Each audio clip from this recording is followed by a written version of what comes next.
आज इस क्लास में पढ़ेंगे हम लोग पदार्थ में पदार्थ की अवस्था। ठीक है, तो चलिए आगे बढ़ते हैं। कोई भी वस्तु जो स्थान घेरती हो उसे पदार्थ कहते हैं। कोई भी वस्तु हो सकती है, वो ठोस भी हो सकती है, गैस भी हो सकती है, द्रव्य अवस्था में हो सकती है। क्योंकि विश्व की जितनी भी वस्तुएं हैं सभी वस्तुएं स्थान घेरती ही है। तो जो वस्तु स्थान घेरेगी सभी वस्तुएं पदार्थ कहलाती है। ठीक है, भौतिकी वर्गीकरण के आधार पर पदार्थ को 3 भागों में बांटा गया है। भौतिकी वर्गीकरण के आधार पर पदार्थ को कितने भागों में बांटा गया है? 3 भागों में। पहला ठोस, दूसरा द्रव्य और तीसरा गैस।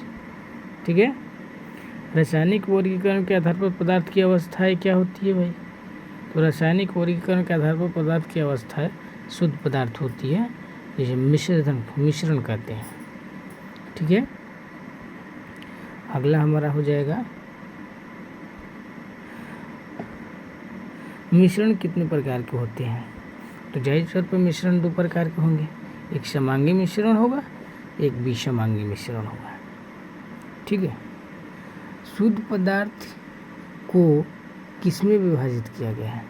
शुद्ध पदार्थ 2 ही चीज़ होती है शुद्ध पदार्थ, एक तो तत्व होता है और एक यौगिक होता है। तत्व जो होता है वो 2 या 2 से अधिक शुद्ध पदार्थ से मिलकर बना होता है, जिसे हम लोग तत्व कहते हैं। अब फिर यहाँ पूछ रहा है भाई कि तत्वों को किस में विभाजित किया गया है? तो तत्वों को भी विभाजित किया गया है। अब तत्वों को किस में विभाजित किया गया है? तो तत्वों को धात्विक तत्वों के रूप में, अधात्विक तत्वों के रूप में और उपधात्विक तत्वों के रूप में विभाजित किया गया है। ठीक है, धात्विक, अधात्विक, उपधात्विक। ठीक, अगला है यौगिक को किन 2 भागों में विभाजित किया गया है? यौगिक को किन 2 भागों में विभाजित किया गया है? तो यौगिक को विभाजित किया गया है कार्बनिक यौगिक, कार्बनिक यौगिक, कार्बनिक यौगिक और अकार्बनिक यौगिक में। ठीक है, किसको विभाजित किया गया है? यौगिक को। तत्वों को भी विभाजित किया गया था और यौगिक को भी विभाजित किया गया है। ठीक, तत्वों को 3 भागों में विभाजित किया गया था, जो धात्विक था, धात्विक था और उपधात्विक था। ठीक, यौगिक को 2 भागों में विभाजित किया गया है, एक कार्बनिक यौगिक, एक अकार्बनिक यौगिक। अगला देखते हैं, पदार्थ की कौन सी अवस्था निश्चित आकार, निश्चित आयतन वाली होती है और बल लगाने पर संकुचित नहीं होती है? अब देखो, पदार्थ की वो कौन सी अवस्था है जिसका अपना निश्चित आकार होता है, जिसका अपना निश्चित आयतन होता है और बल लगाने पर वह संकुचित नहीं होता है। संकुचित होने का मतलब ये होता है वो सिकुड़ता नहीं है, जिस आकार का है उसी आकार में बना रहेगा। तो क्या चीज़ हो सकती है? तो यहाँ हो सकती है ठोस अवस्था, जैसे लकड़ी, पत्थर, ईंट इत्यादि जो चीज़ें होती है, ये सभी चीज़ें ठोस अवस्था में पाई जाती है, ना जिनका आकार बदला जा सकता है, ना जिनका आयतन बदला जा सकता है, ना ही बल लगाकर उसे संकुचित किया जा सकता है। ठीक है, तो पदार्थ की वो अवस्था है जो आकार घेरती है, जिसका आकार निश्चित होता है, जिसका आयतन भी निश्चित होता है, बल लगाने पर संकुचित भी नहीं होता है, तो ठोस अवस्था कहलाती है। ठीक है, अगला है हम लोगों का कि पदार्थ की वो अवस्था जिसका आयतन तो निश्चित होता है लेकिन आकार निश्चित नहीं होता है, उसे क्या कहा जा सकता है? उसे कहते हैं द्रव्य। ठीक ना। अब द्रव्य का आकार तो भाई हर चीज़ में चेंज हो सकता है। जैसे किसी गिलास में पानी रखें, ठीक ना, बड़े वाले गिलास में पानी रखें और उसको किसी बोतल में भर दिए। अब गिलास का आकार, गिलास में पानी का आकार अलग था, बोतल में पानी का आकार अलग वो हो गया, लेकिन उसके आयतन में कोई परिवर्तन नहीं हुआ। वो 1 लीटर था तो 1 लीटर ही है, 2 लीटर होगा तो 2 लीटर ही होगा। कि लीटर में उसके आयतन में किसी प्रकार का कोई परिवर्तन होने वाला नहीं होता है, ठीक ना। इसका आयतन निश्चित होता है, आकार अपरिवर्तित होते रहता है, जिसे हम द्रव्य अवस्था कहते हैं। अगला अवस्था हमारा क्या है भाई, पदार्थ की कौन सी अवस्था, पदार्थ की कौन सी अवस्था का ना तो निश्चित आयतन होता है और ना ही निश्चित आकार होता है, तो वो क्या कहलाती है भाई। तो जाहिर तौर पे गैसीय अवस्था है, ना इसका कोई आकार होता है ना कोई आयतन निश्चित होता है, ठीक है। अगला हमारा क्वेश्चन हो जाएगा कि जिस अवस्था को पदार्थ की चौथी अवस्था कहा जाता है, अब कौन सी अवस्था है भाई जिसे पदार्थ की चौथी अवस्था कहा जाता है। तो पदार्थ की चौथी अवस्था किसे कहते हैं, हम प्लाज्मा को कहते हैं। किसे कहते हैं, प्लाज्मा को कहते हैं। अब ये प्लाज्मा बना कैसे भाई, तो प्लाज्मा की खोज करने वाले जो थे उन्होंने प्लाज्मा को बहुत ही हाई टेम्परेचर पर इसे गर्म किया, एक बोतल में बंद करके इसे बहुत ही हाई टेम्परेचर पर गर्म किया। गर्म करने के बाद पता चला कि जब इसकी आवश्यकता से अधिक उसे टेम्परेचर मिला तो वो उसमें ब्लास्ट कर गया। ब्लास्ट करने के बाद जो अंदर चीज़ें मिली उसे प्लाज्मा कहा गया। अगला हमारा होगा कि पदार्थ की कौन सी अवस्था आयनित गैस के रूप में अति ऊर्जावान और अति उत्तेजित कण है। कौन सी अवस्था है, प्लाज्मा अवस्था है। कौन सी अवस्था, प्लाज्मा अवस्था है। अगला है बहुत अधिक तापमान पर पदार्थ को गर्म करने पर कौन सी अवस्था उत्पन्न हो सकती है, तो प्लाज्मा अवस्था। अभी हम बताएं कि बहुत ही अधिक तापमान पर पदार्थ को जब गर्म किया जाता है तो जो अवस्था प्राप्त होती है वो अवस्था प्लाज्मा अवस्था होती है। उसी अवस्था को वैज्ञानिक के द्वारा प्लाज्मा अवस्था दिया गया। प्लाज्मा की उपस्थिति चमक पैदा करती है CFL ट्यूब में। CFL ट्यूब में प्लाज्मा लगा होता है जिसके कारण ये चमकीला होता है कि नहीं। ब्रह्मांड में सबसे अधिक मात्रा में पाया जाने वाला जो पदार्थ है वो प्लाज्मा ही है। सबसे अधिक मात्रा में प्लाज्मा पाया जाता है, हर एक कार्य में भी प्लाज्मा का उपयोग किया जाता है। पदार्थ की पांचवी अवस्था क्या है, तो बोस-आस्टिन, ठीक ना, बोस-आस्टिन संघनन अवस्था कहा जाता है, जिसका खोज किसने किया था, सत्येंद्रनाथ बोस ने 1920 ईस्वी में। कब किया था, सत्येंद्रनाथ बोस ने 1920 ईस्वी में, ठीक।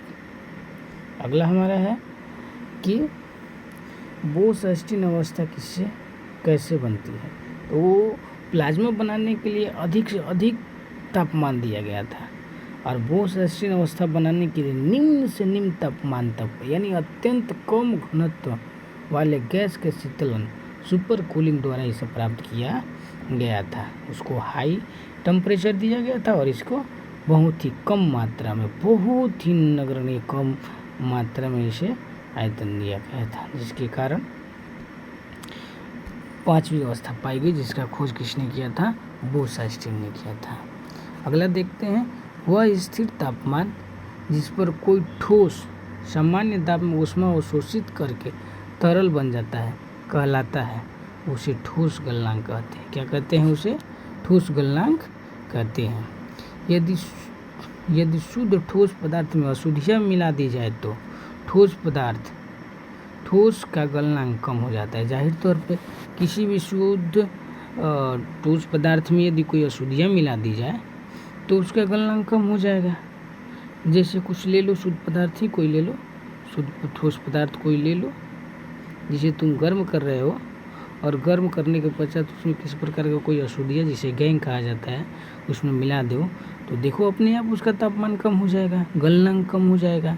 तो जब गलनांक कम हो जाएगा तो इसका मतलब समझ जाना कि हमने इसमें अशुद्धि मिलाई है, ठीक। अगला हम लोग देखेंगे क्या, अगला हमारा रहेगा किसी शुद्ध ठोस पदार्थ में अशुद्धि मिलाने पर उसका पिघलना कम क्यों हो जाता है। अभी हम बताया मैंने, क्योंकि अशुद्धियाँ ठोस के जालीदार संरचना को कमज़ोर कर देती है, जिसके कारण ठोस पदार्थ की ठोस पदार्थ कम स्थिति में हो जाता है और अपने मूल गलनांक को पहले ही पिघल जाता है। कारण समझ में आ गया आप लोगों को। अब आगे देखते हैं। अब हम लोग पढ़ेंगे ठोस में दाब। इसमें ठोस में दाब प्रति इकाई क्षेत्रफल पर लगने वाले बल को कहते हैं, क्या कहते हैं? दाब कहते हैं।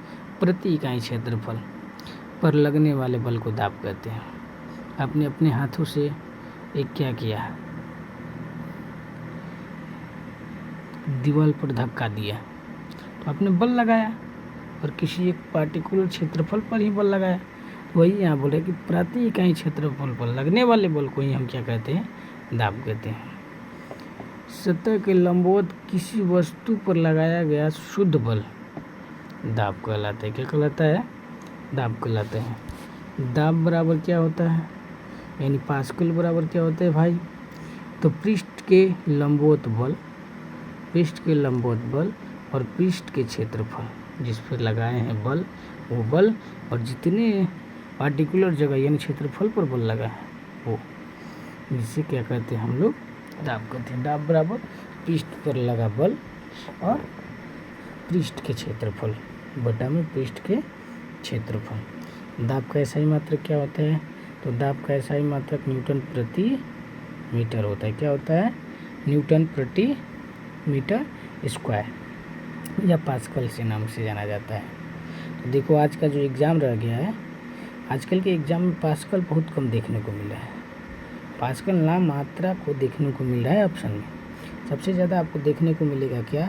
तो न्यूटन प्रति मीटर स्क्वायर। तो याद रखना है आपको कि दाब का एसआई मात्रक न्यूटन प्रति मीटर स्क्वायर होता है। ठीक है। अगला हमारा क्या है? किसी ठोस के प्रति इकाई क्षेत्रफल पर लगने वाले बल को, किसी ठोस के प्रति इकाई क्षेत्रफल लगने वाले बल को भाई फिर अभी हम पढ़े, ऊपर ही हम लोग पढ़े कि प्रति इकाई क्षेत्रफल लगने वाले बल को दाब कहते हैं। तो जाहिर तौर पर यहाँ ठोस का दाब कहेंगे। ठोस पे लग रहा है तो ठोस का दाब कहेंगे, ठोस पे नहीं लगेगा तो ठोस का दाब नहीं कहते हम लोग। प्रति इकाई क्षेत्रफल लगने वाले बल को दाब कहते हैं। अब भले ही वो ठोस पर लगे तो ठोस का दाब कहेंगे। समझ में आया कि नहीं है? चलिए, जैसे कि चाकू से किसी वस्तु को काटने में कठिनाई का अनुभव होता है, क्योंकि भाई अब चाकू को काटने पर कठिनाई का अनुभव होता ही है, सभी को अनुभव होता है। यदि चाकू मतलब अच्छे से धार वाला ना हो तो क्या होता है कि धार कम होने पर उपयुक्त पैदा करने के बाद अधिक बल लगाना पड़ता है। जाहिर तौर पर उसका धार कम रहेगा तो जितना ही अधिक दाब लगाइएगा उतना ही बल आपको अधिक लगाना पड़ेगा। सही बात है। चलिए आगे देखते हैं। भारी बोझ ढोने वाले ट्रकों के टायर चौड़े बनाए जाते हैं। कारण क्या है? तो भारी दाब का प्रभाव कम करने के लिए देखो भाई, बड़ा जो ट्रक होते हैं उनके टायरों को चौड़ा बनाया जाता है। अब चौड़ा क्यों बनाया जाए, इसके पीछे भी लॉजिक होता है, साइंटिफिक लॉजिक होता है, और जहाँ साइंटिफिक लॉजिक होता है वहाँ समझना ज़रूरी होता है। तो इसको चौड़ा इसलिए बनाया जाता है कि दाब का प्रभाव कम हो और ट्रक आसानी से चल पाए। समझ में है कि नहीं आया? चलिए अगला देखते हैं। गलनांक पर दाब का क्या प्रभाव पड़ता है? गलनांक पर दाब का क्या प्रभाव पड़ता है भाई? अब देखिए, कोई भी चीज़ है उस पर अपना दाब बढ़ा रहे हैं तो जाहिर तौर पे गलनांक बढ़ेगा, है कि नहीं? जैसे मान लीजिए एक ठोस रूप में आप एक बर्फ़ की शीली ले लीजिए और बर्फ़ की शीली ले लीजिए, ठीक ना?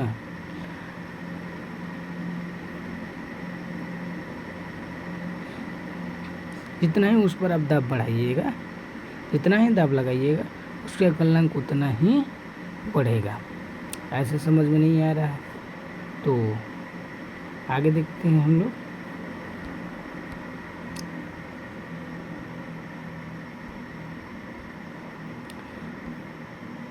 यदि बर्फ़ के दो टुकड़ों को एक साथ दबाया जाए तो दाब बढ़ने से गलनांक कम हो जाता है। बर्फ़ के एक टुकड़े को एक साथ दबाइएगा तब दाब बढ़ने पर गलनांक कम हो जाता है।